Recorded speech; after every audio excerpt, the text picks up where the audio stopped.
ঘটক সাহেব, মেয়ে আমার খুব পছন্দ হয়েছে, কিন্তু কথা একটা, আমার ছেলের সামনে যদি ফাঁদ মারে। আরে না না না না, এই বিষয়ে সব কথা করছি আলোচনা। তুমি নো টেনশনে বিয়া করাইতে পারো। যদি বউয়ে ফাঁদ মারে তারপরে দৈরো আমারে।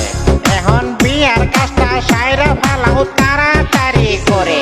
হ বিয়ারি সাহেব, ঘটক ঠিকই কইছে, সেরি তো পাতব দূরে থাক, আঙ্গ বংশের মধ্যে কেউ মারে না পাত, বুঝছেন?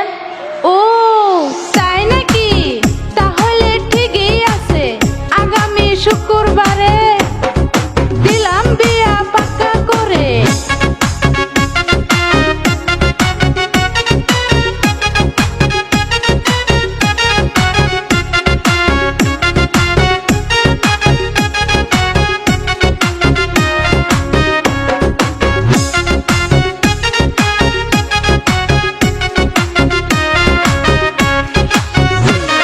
হাইরে সেরে তো বিয়া দিলাম সিটিং কইরে, কিন্তু বছরে যে একটা পাক মারে, এই পাদে তো সব যাব মইরে।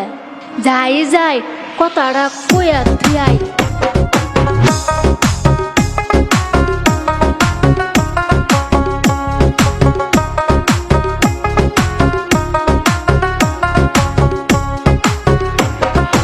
ও বিয়ান শেখ বাড়িত আছেন? কেডা গো কেডা? বিয়ান আইসুন, আসুন আসুন, ঘরে আসা বসুন।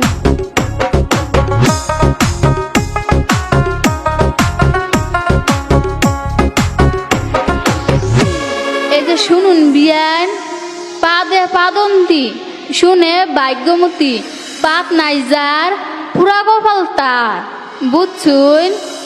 আঙ্গ সেরিও পাত মারে না মারা না, কিন্তু বছরে একটা পাদি মারে।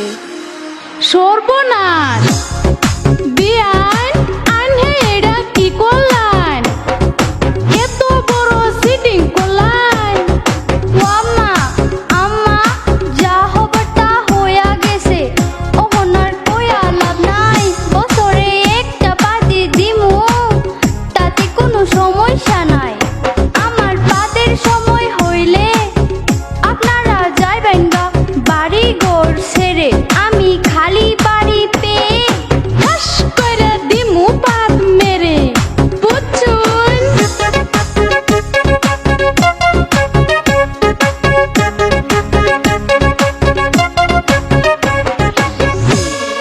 আম্মা, ও আম্মা, আমার কিন্তু ভাতের সময় হয়ে গেছে, আর মাত্র 2 মিনিট সময় আছে। আন্যারা তাড়াতাড়ি বাড়ি ঘর ছাড়ুন, তাড়াতাড়ি তাড়াতাড়ি বাড়ি ঘর ছাড়ুন।